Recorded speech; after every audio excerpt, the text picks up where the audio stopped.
Hey guys, I'm Richard, and in this video we're going to be doing a deep dive in the Cthulhu Wars expansion, Dunwich Horror by Peterson Games.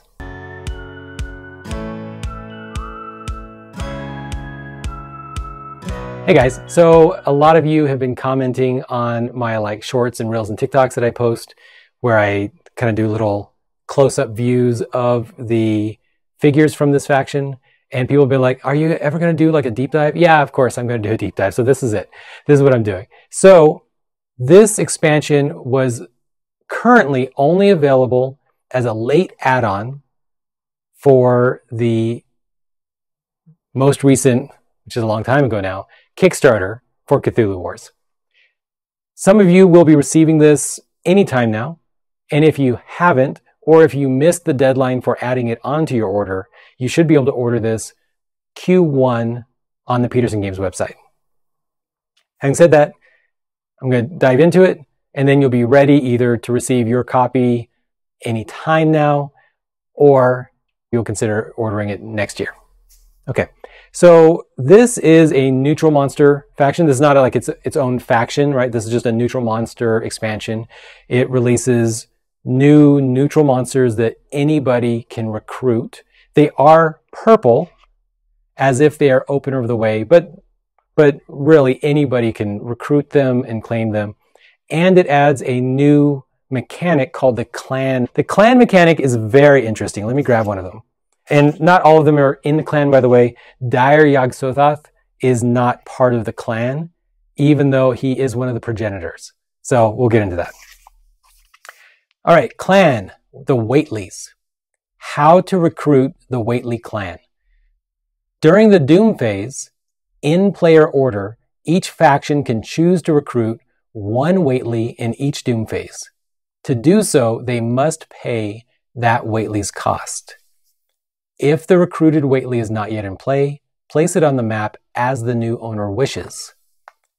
You can recruit a Whateley that is already in play. In this case, the former owner hands over the relevant loyalty card. The miniature remains in play in its current location. That Whateley is now yours until possibly the next Doom phase. Why does he say possibly? Well, if you're in a 4-player game and you are the first player and you recruit Lavinia Whateley, the second player can also recruit Lavinia Whateley. Now, if you recruited Lavinia at the first turn and you put her at Arabia, and then the next person also recruits her, they now have her card. You don't have her anymore, but she is still stuck at Arabia. So that's why you may possibly still have control until the next Doom phase. This is a big change from other neutral units, where normally the neutral units, once you have recruited them, they are yours for the rest of the game.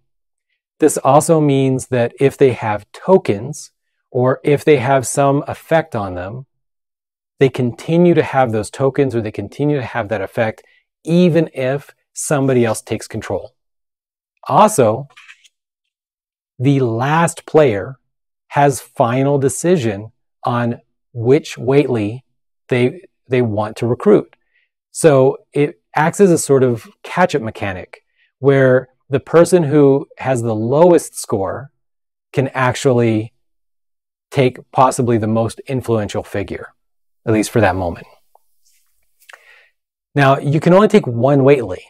So as much as you might want to deny another player one of the Whateleys that you feel is giving them an edge, if that Whateley is useless for you, then you may not actually want that Whateley. You may still choose to take it from them just to deny them that Whateley, but it's tough. You may want another Whateley more. So it's not going to always be just everybody who has the most power sucking up all the Whateleys. No, they can only take one. So that's part of the restrictions. Okay, so what I like about the Whateleys is it's kind of like one of those little stick figures on the back of a car, right? So we've got like the daddy, and again, he's not a Whateley clan member. He's, just shows up every once in a while and has babies. And then we have the mama, we have grandpa, and the grandpa, in this case, is the wizard Whateley, and it is modeled after Sandy Peterson, the designer of the game. So that is pretty cool. He's in a couple different games, a couple different artworks around, like, I mean, he's been very influential. But this is a super cool sculpt, which a lot of you agreed with when you looked at his figure that I posted on like the TikToks and things. So yeah, really cool sculpt. And he's like right there, he's holding a human skull in one hand and I guess casting a spell with the other. And then we've got Wilbur, the rebellious teenager. And then we have Junior. He's special, but we don't like to talk about that. So yeah, he's also the biggest and, in my opinion, one of the coolest sculpts in the game. And I feel like I say that every couple expansions, but honestly, I just think Junior Whately belongs on the cover of like Heavy Metal magazine or something. He is really super cool. I really like it. I don't know. Comment down below who you think is the best of the sculpts. Now, not to leave him out, Daryag-Zothoth, he is a neutral Great Old One. So while he is not a Whately, you can't steal him from somebody else. Whoever has him the entire game, just like most normal neutral units. And we'll dive a little bit deeper into him. But let's go into Lavinia. So Lavinia is a cost 2 cultist. A little expensive for a cultist, but she has some cool powers. She has an ongoing ability called Bride of the Old Ones. If she shares an area with any Great Old One from any faction at the start of an action, she is immune to kills, pains, and eliminations until after the action ends. So that could be very interesting. She can be very difficult to eliminate if she's kind of like moving around where their other Great Old Ones are. But that doesn't mean you necessarily want to put her in control of a gate, because if you put her in control of a gate, you can probably count on somebody the next Doom phase stealing control of her and thus stealing control of your gate. So she is very difficult to kill, but that doesn't make her a good gate controller. What she does do, on the other hand, though, is she is the mother of monsters. If you control Lavinia during the Doom phase, pay half as much power and or Doom for any independent Great Old Ones, neutral monsters, terrors, or cultists, or clan members that you acquire, and round fractions up. So in some sort of mythical perfect world, you would take Lavinia first, and then after you have her, you would then recruit maybe Daryag-Zothoth or the Wizard Whately or Junior, something like that, because they would cost half. So that is pretty cool. It only makes a lot of sense if you're playing with multiple Great Old Ones. So for sure, you'll see that trend with this whole set. This set is really meant to interact with your other expansions. Okay. We also have the Wizard Whately. He is also a cultist. He is a cost 2 cultist, same as Lavinia. He is the clan patriarch. During the recruit cultist action, if you recruit a cultist in Wizard Whately's area, it costs 1 fewer power. That means that a 0-cost cultist gains you 1 power. So you could recruit your high priest for cheaper. You could just hire, recruit normal priest for cheaper, so on. So that's just a built-in power that he offers. Where it gets interesting is he also has a pre-battle. It's called Magician. If he is involved in battle, during the pre-battle phase, you can immediately muster an independent Great Old One, neutral monster, terror, or cultist or clan member as if it were the Doom phase, as long as all other requirements are met. You pay normal costs unless you control Lavinia. Again, this is as if it were the Doom phase. And since she affects the Doom phase, there might be other things that affect the Doom phase. Anything that affects the Doom phase will affect his magician ability, because when he's doing his mustering, it's as if it were the Doom phase. So that makes him a terrifying opponent to attack, because he called out clan, meaning that you can still control. Like if somebody were to attack Wizard Whately with Wilbur, as his action, he could take control of Wilbur, paying the normal costs. All right, let's talk more about Wilbur. So Wilbur is also a cultist, which seems a little bit strange to me, to be honest, because he grows into a man within just a few years. And he looks really old here. I don't know. He feels like he's got a mustache and everything. I don't know. He just looks old. He looks like he's like in his late 20s. And I don't know. He's got claws for hands. He's the least human cultist that we've seen in the more main normal things. All right. The Wilbur Whately, he's a cost 3, combat 0. All of them were combat 0s. During the Doom phase, he has an ability called Ya and Na. If Wilbur Whately is in play, when you perform a Ritual of Annihilation, place a gate from the pool on Wilbur's loyalty card. These gates remain even when Wilbur switches loyalties, right? So he's just, he's somewhere, you control him, and you do a Ritual of Annihilation, the gate goes onto his card. As a 0-cost action, he can use his ability called Open the Way. Take a gate from his loyalty card and place it anywhere on the map. Pretty cool. It's of even more use to maybe Great Cthulhu or Windwalker, people like that who need a gate to be in certain places. But also if you're playing with some of the specialty maps like the library, something like that, where you need or want gates in particular places, I think it could be useful to be able to do that.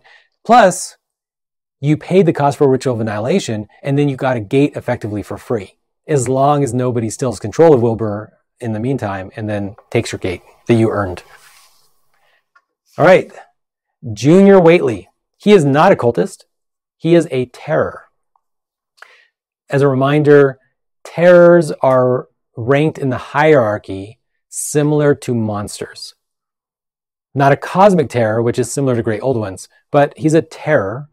And so he is not a monster. He's immune to things that target monsters, but he can do things like capture and things or protect from being captured in the same way that any monster can do. All right. He is cost 4. He is combat 4, which is a pretty decent terror. And during the Doom phase, he has an ability called Growth. If Junior is in play, place any token on his loyalty card. These tokens remain even when Junior switches loyalty. There is nothing significant to the type of token. All it's saying is put a jelly bean on his tile during the Doom phase because he's grown. Just keep putting more jelly beans, pennies, quarters, whatever you want. Boom. Then, as an action cost 0, you can try to use Transmogrification. As long as Junior has at least 1 token on his loyalty card, roll a die. If the die roll is equal to or less than the number of tokens on Junior Whately's loyalty card, replace Junior with any Great Old One, neutral or faction, ignoring all awakening requirements, including cost. Place Junior back in your pool. Whether or not you succeed, discard 1 token from Junior Whately's loyalty card. If you recruit a rival's Great Old One by this means, it remains under their control. There's very few scenarios where I can think that it would make sense for you to replace your Junior with somebody else's Great Old One. However, if you are Nyarlathotep, if you're Hester, if you're somebody who has some motivated reason to kill somebody else's Great Old One and they're hiding from you, it's kind of interesting to transmogrify your Junior into their Great Old One, presumably next to your Great Old One or whatever, and you kill the Great Old One. I think that's pretty interesting. I don't think it's going to happen very often. Most of the time you're going to transmogrify into another Great Old One. And the cool thing about it is that you then have Junior back in your pool, and if you can afford it, paying 4, if you can afford it, you can put Junior back out and try to transmogrify again. You could put multiple Great Old Ones out in 1 turn if you got really lucky, which would not be me because that's crazy luck. But you have to be careful because let's say that you get 1 token. Well, if you get 1 token and you try to transmogrify, you're likely going to fail, right? You have to roll 1 on a d6 to transmogrify, and then you lose the token. Now you can't try again. On the other hand, if you wait until he gets 3 tokens, meaning that he grew during 3 doom phases, now there's a 50% chance that he's going to successfully transmogrify. And if you do that, if you wait until that time, probably somebody else will take control of him. If you wait until you have so many tokens on Junior's card that you are likely or guaranteed to succeed, then somebody else is going to take Junior away, right? Because during the doom phase, they're likely to take control of his card. And then now that the card is full, they're going to be the ones to recruit possibly multiple Great Old Ones. So I personally, I would try maybe at 2. That if you try at 2, he's never going to hit 3, because you try and fail, most likely it goes down to 1. It's only a 0 cost action though, so you try again and you go down to 0. So it's going to take you another, multiple. The game could be over before he ever gets back up to 3 again or something. But still, I would not risk it, I don't think, because I would not want somebody else to steal him from me and get a Great Old One. It's like a double penalty. So that is the Whateleys. And you can see a lot of them interact with each other. They definitely interact with a lot of neutral units. You need to have the other neutral units to really justify the figures to their fullest potential, in my opinion. We also have Dire Yog-Sothoth, which is nice because if they were all Whateleys in the box and you didn't own any other expansions, then you wouldn't even be able to use some of their abilities. But the way it is, you can, because right out of the box, you have a neutral Great Old One. So this is Dire Yog-Sothoth. For me, I would replace the core unit. If I was not playing with Dire Yog-Sothoth in the game as an available unit to recruit, I would probably swap Yog-Sothoth out with Dire Yog-Sothoth. This is like the most true sculpt of Yog-Sothoth, the one that they would have had in the box if they had had this sculptor and they could afford to put, this one in. So great sculpt, really beautiful. And let's see, what do we have to do to recruit him?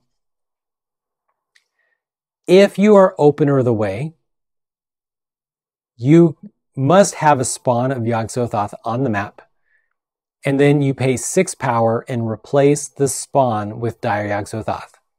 This counts as awakening Yog-Sothoth if you have not yet done so for spellbook purposes. Then each other player gains 1 Elder Sign. So kind of the punishment or the balance for you having a cheap Great Old One is that now everybody else got an Elder Sign. Any other faction that is not Opener of the Way, you have to have a Great Old One in play, as well as your most expensive monster or terror. You then pay 10 power minus your unit's cost and replace it with Dire Yog-Sothoth. So for any other player that is not Yog-Sothoth or not Opener of the Way, effectively, it's trying to recreate the same scenario of just an expensive unit that you lose as they morph. And this is a reference to the actual story where Yog-Sothoth is pretty heavily mentioned, the Dunwich Horror, right? So in the Dunwich Horror, Wizard Whately is doing rituals out in the hills, and things are, I guess, Yog-Sothoth is manifesting and breeding with Lavinia somehow, and she's giving birth to these babies who may turn into Yog-Sothoth in our world. And if that happens, something horrible will happen. So instead, these like FBI agents and professors who are like professors of antiquities, they come basically with like magic weapons and potions and spells, and they effectively fight Junior and throw dynamite at him to get rid of him. So it's the most D&D-esque kind of moment in all of H.P. Lovecraft writings is the Dunwich Horror. So if you have not read any H.P. Lovecraft, you probably don't want to read a lot of it, because unless you read 1920 writings, it's rough, guys. It's rough. But if you're going to read anything and you haven't read it yet, read the Dunwich Horrors, because it's a great story. Dire Yog-Sothoth's combat is equal to the number of enemy-controlled faction Great Old Ones in play. And he has an ability called To Rule Them All. It's a 4-cost action, and he can capture other Great Old Ones following the same rules as Capture Cultist. Pretty ridiculous. He can eat Cthulhu or any other unit. It makes him pretty terrifying to have out on the board. There was a little bit of discussion in the comments about whether 2 Great Old Ones would protect from being captured. And no, that's not really how the writings work. It's not about quantity. It's just like hierarchy. You would have to have some above Great Old Ones to protect Great Old Ones from being captured by Dire Yog-Sothoth. He cannot capture monsters. He can capture Great Old Ones and he can capture cultists. He cannot capture monsters. That is the purview of Tsathoggua. Now, if you have your Great Old One in the same area as 2 enemy Great Old Ones, you unlock the spellbook. It walks unseen. It is a move action, and when you move any other units, you may also move Dire Yog-Sothoth at no additional cost. So, this is not a clan member. Once you have him, he's yours. Once you unlock the spellbook, you don't have to worry about being taken from you. So it's pretty cool. Very powerful unit, as it should be. Yog-Sothoth and Shub-Niggurath are 2 of the big hitters in the Lovecraftian universe. So pretty cool to see Yog-Sothoth with just so much weight and just the ability to cause so much terror on the table. Because you're going to be keeping your eye on this guy. And you'll be like, is he getting near my units? And knowing that he can move every time that you move any other unit means he is going to be wandering the board looking for things to eat. Pretty cool. Does not prevent people from initiating combat and killing him, as they should, because you don't want him eating your Great Old One. So that is the Dunwich Horrors. I would love to see what you think down below in terms of is this a great add to your table? I can imagine including this in most of our games. I feel like this faction set, I think people will understand it. Sometimes you have some weird ones and they're just kind of strange. I think sometimes you have to worry, if we include, this particular Cthulhu Wars expansion and it's too powerful, the first player to get it will maybe be unbalanced. But with the clan mechanic, you don't really have to worry about that, because if something is so powerful in your game, somebody else can just take control of them. And you might have this cool battling. And you know that you're watching every power. I hate anything that makes me spend even 1 power. I hate it because I've already planned out all of my power costs. So the last thing I want to do is be battling over these units. But that's the fun of it, because if you don't battle over it a little bit, they're going to have a bunch of great free or almost free Great Old Ones. And that is cool in and of itself, to see your whole board covered with a bunch of extra. I mean, if somebody ends up getting a whole bunch of neutral Great Old Ones or independent Great Old Ones, you're looking for a very interesting game and probably a short one. So that is it. I can't wait to see what people do with it in their comments, and any kind of cool combos. Definitely post down below. Click like, click subscribe, ring that bell, and bye guys.